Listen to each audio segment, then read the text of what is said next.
All right, everybody. I wanted to take some time to walk you through a little bit about some of the stuff that's going to go on with this new strange format AP exam. This isn't going to be the most detailed thing, and I will link both this PDF and a couple others on Google Classroom, but I at least wanted to give you the opportunity to hear me explain some stuff. So let's start with this. There's a bunch of resources that you can find on the College Board website. This presentation will be there, and I'll post this on Google Classroom. The documents that you will require for your specific exam, which for us is just the equation sheet. What's most important is actually this right here, which it's not showing up. So let's do this. Nope, that's not working. The testing demo, right? You're going to definitely want to do that as soon as it's available, which is one of the reasons I'm making this video today. So let's go through this, right? Let's start with the first thing. You're going to get an e-ticket for your exam. So this is going to show up 2 days before your exam. So our exam is May 18th. So you should get it May 16th. And it will come in your email. It will be an email from the College Board. If you don't get it from the College Board, which you probably did, it could be in your spam or your junk or whatever, you want to go to the College Board website and log into My AP. It will be there as well. Now, the ticket should tell you what time the exam is, and it should be a link that lets you go to the exam. So on the day of the exam, you're going to go to this, whether it's in your email or My College Board, and you're going to click on it. All right? You'll be able to click on it 30 minutes before your exam starts. All right. Each one is for you, so you can't share it with anybody. And don't share it with anyone, or that'll be a problem. All right. If you don't find this in your email on May 16th, or you can't find it on your College Board website on May 16th, reach out to them, reach out to me, and we'll find a solution. So let's actually talk about this. So you can see you've got Monday, May 18th, where I have the mouse. Our test is at 2 o'clock Eastern time. Okay. So right here, that's when you have to take the test.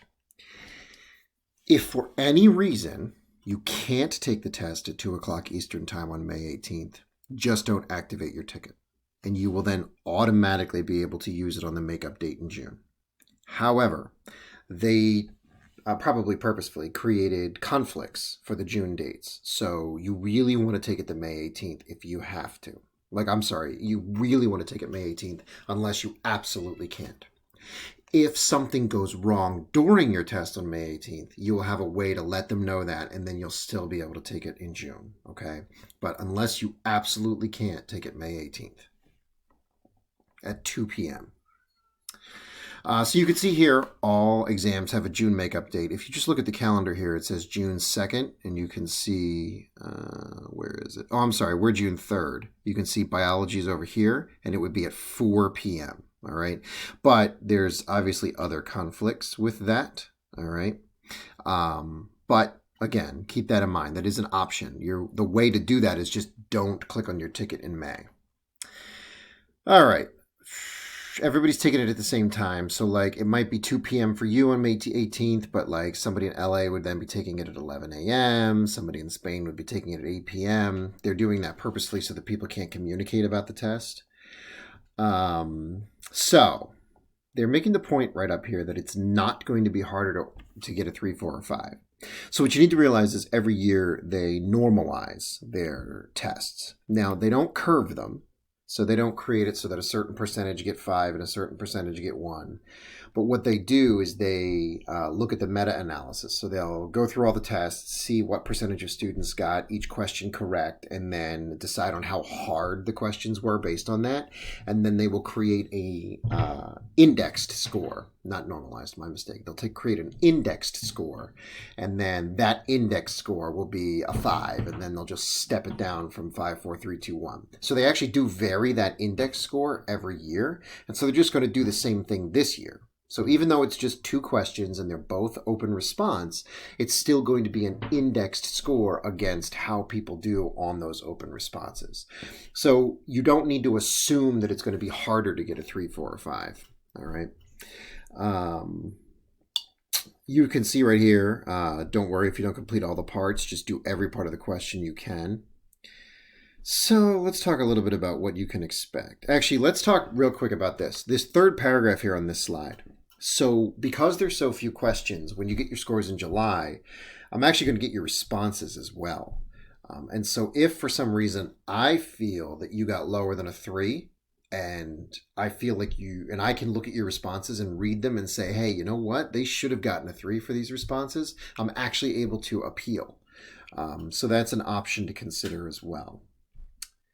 So let's talk a little bit about how you're going to submit this. So when you take the test, you're actually going to open it on a web browser. They repeatedly say that you cannot use Microsoft Internet Explorer. So viable options are Chrome, Firefox, Edge, Safari, all right? You can tell from the presentation that they gave the teachers that they really kind of want you to use a computer, but you can view the questions in your tablet or your smartphone, okay? So your 3 options are going to be to view the questions, type them in something like Microsoft Word or Google Docs, and then copy and paste your text into the test. Or open the questions, type your things into Google Docs or Microsoft Word or something like that, and then upload a file to the test. Or you open the test in a smartphone or a tablet, and then you handwrite your responses, photograph up to 5 pages of responses, and upload those to the test. So your options are type, copy and paste, type, save and upload a document, or type and take photographs. Definitely going through the options, it seems like typing and copying and pasting is probably the simplest option.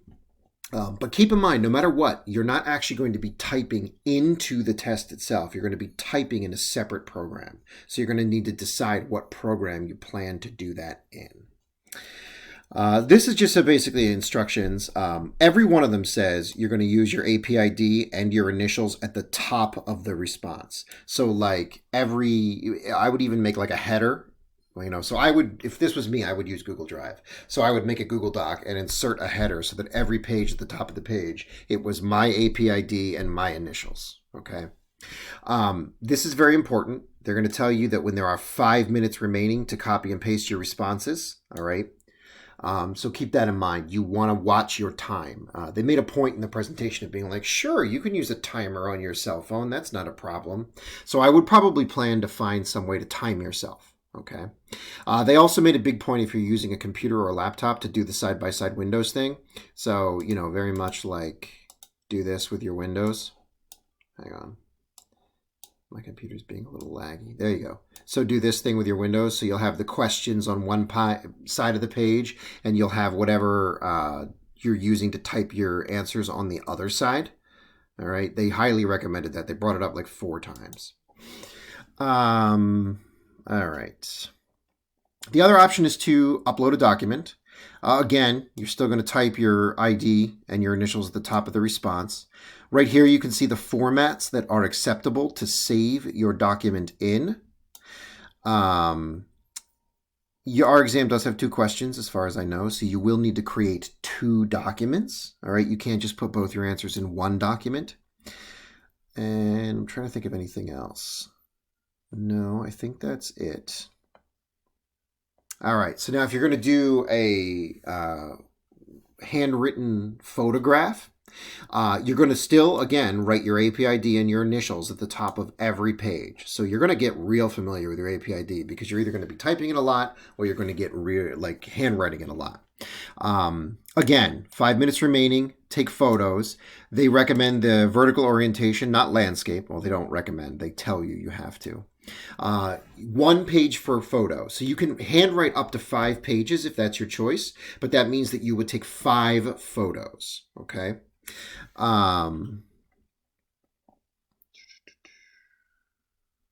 Again, the way that the photo can be saved is either PNG, JPG, or JPEG.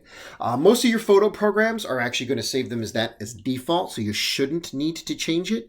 But if you're a particular high-end computer user and you have something set up to save them differently, you might need to make an adjustment. We don't do music theory. We're not doing world language. If you have applied for it and been approved of some sort of accommodation, on the College Board website, then you would want to check this stuff out.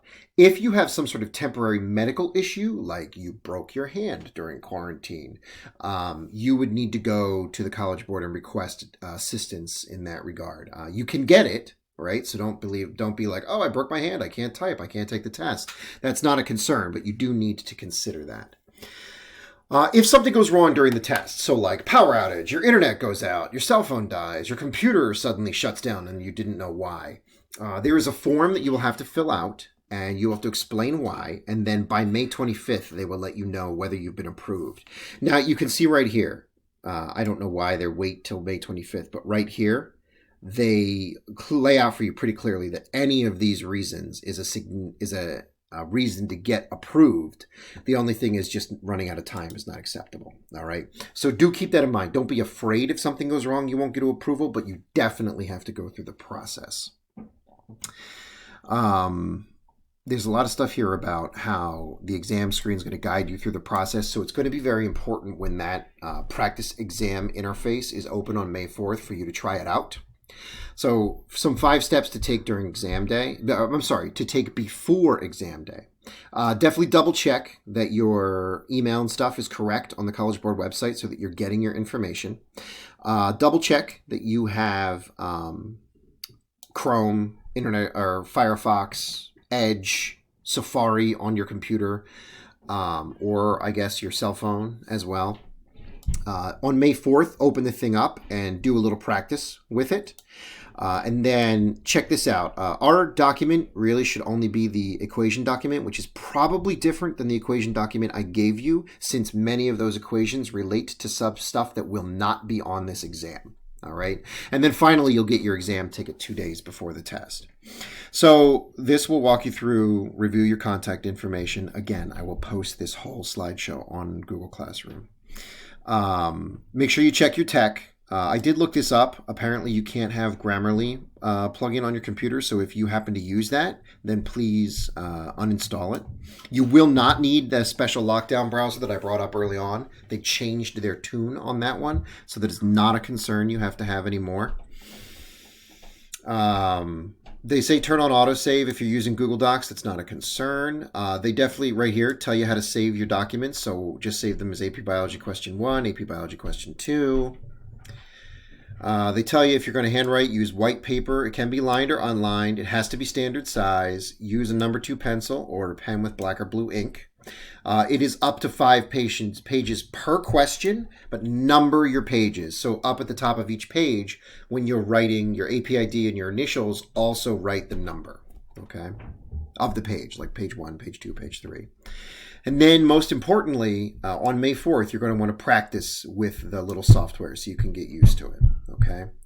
I honestly think that that's what I want to stop right now. So what I'm going to do is I'm going to make this video. I'm going to post it. I'm going to post this document. I'm going to post a checklist that they've created.